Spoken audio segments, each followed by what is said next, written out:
Yeah, so Sarah wasn't able to get to our live session today, so she generously pre-recorded her user spotlight for us.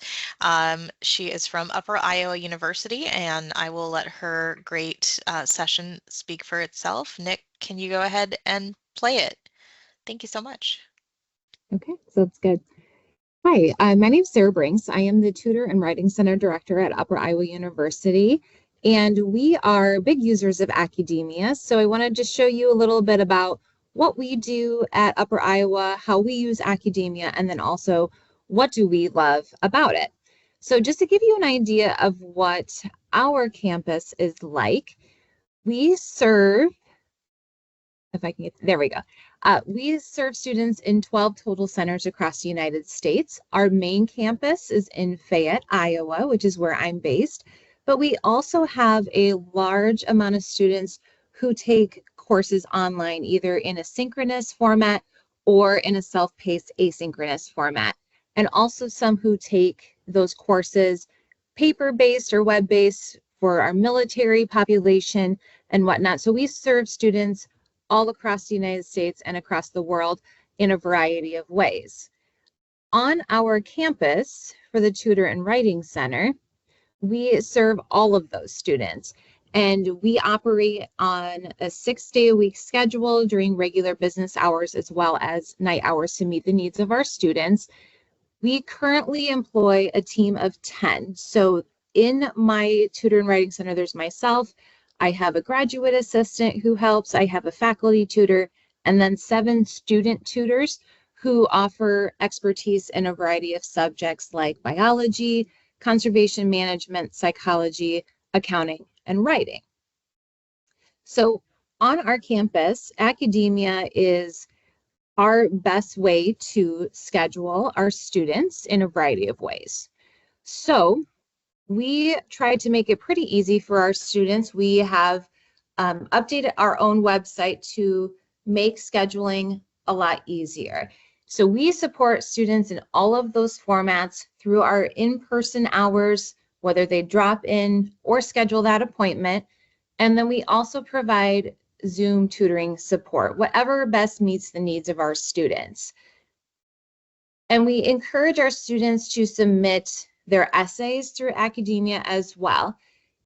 It's much easier to delegate those tickets to student tutors or myself, and then we're able to have better communication and with our students through those tickets. So that has been a wonderful feature for us.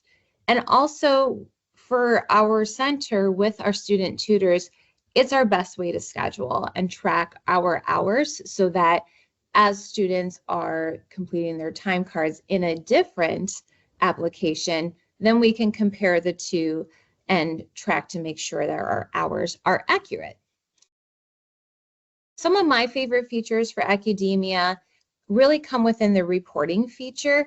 So I should have mentioned this earlier, but I am new to Upper Iowa as of July, so I've had to learn a lot over the course of the last few months. But the thing that I've really loved the most has been the reporting feature out of Accudemia.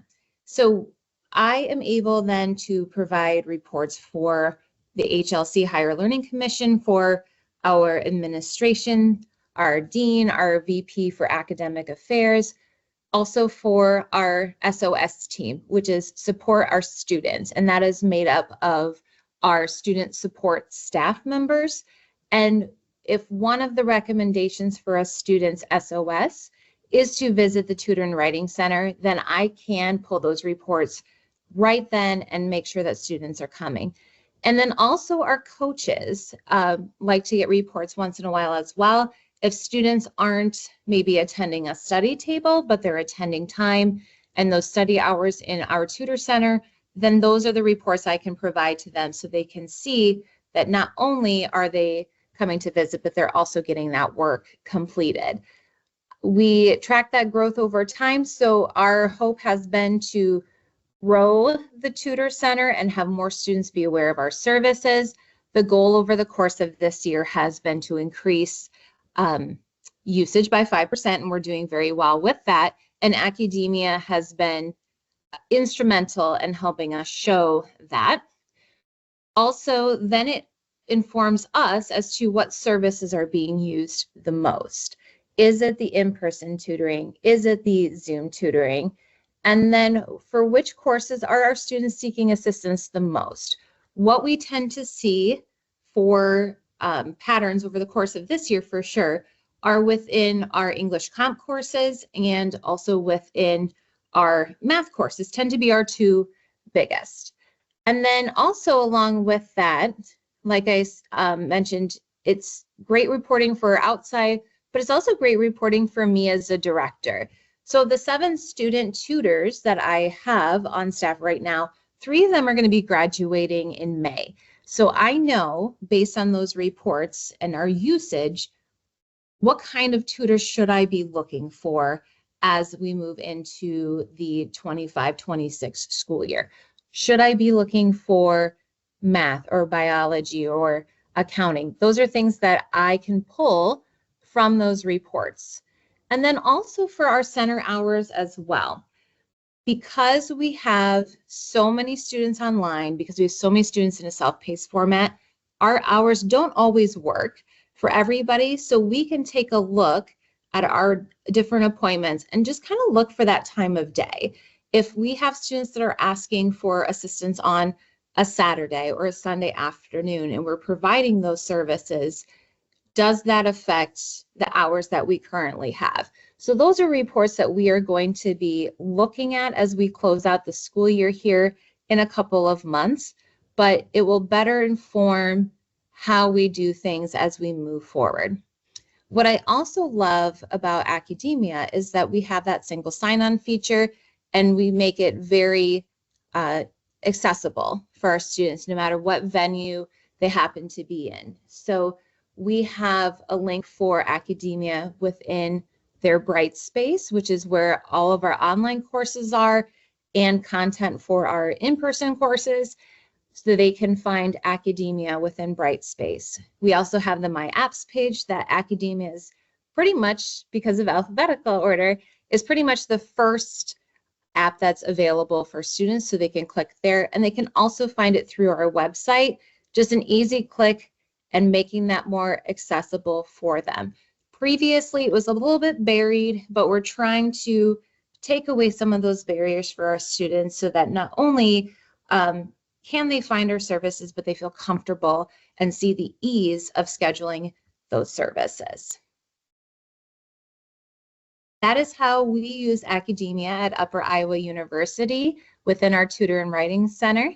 Rachel, do you have any questions for me? So one question I had was with the writing, you talked about English composition tutoring. A lot of centers I see separate out the writing and the content tutoring. How do you, because those are just kind of, those tend to be 2 very specialized areas of tutoring. I'm just curious how your center separates those out.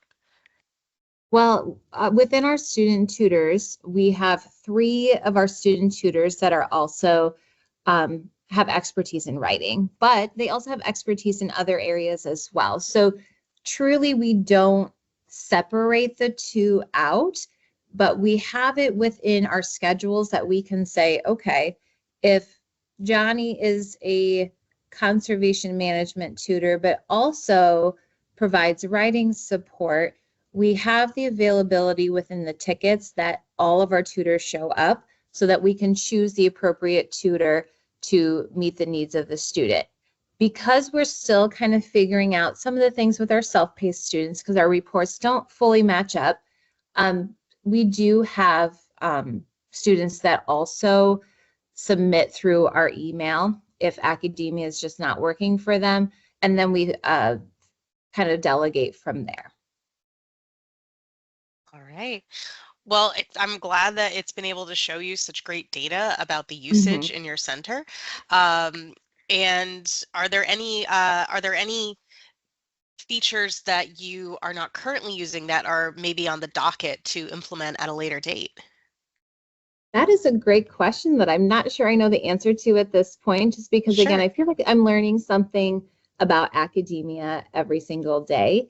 Like I said, just knowing that like how our reports are coded weren't completely matching up, especially with our self-paced students because they roll in every month. Just getting that figured out was like a huge relief for us, Sure. and knowing now that on a monthly basis, we'll continue to run our data exchange reports Yeah. and make sure that we can pull in our self-paced students so that they have better access to our services as well, because they don't necessarily match up with our semesters that we have at Upper Iowa. No, I think that all sounds really good. And thank you so much, Of course. Sarah, for your time today. We really appreciate it and hope that you have a great continued success with academia. And of Thank course, you. reach out to us if you need anything. Will do. Thank you, Rachel. Okay. All right, and we thank Sarah for her time. And if anybody has any questions, you can let Sarah know or myself. We will pass those along.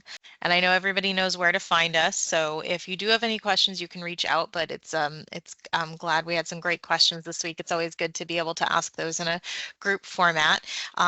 And if somebody could paste in the chat to the link to the survey, if folks are able to, thank you so much, Mark, one step ahead of me as always.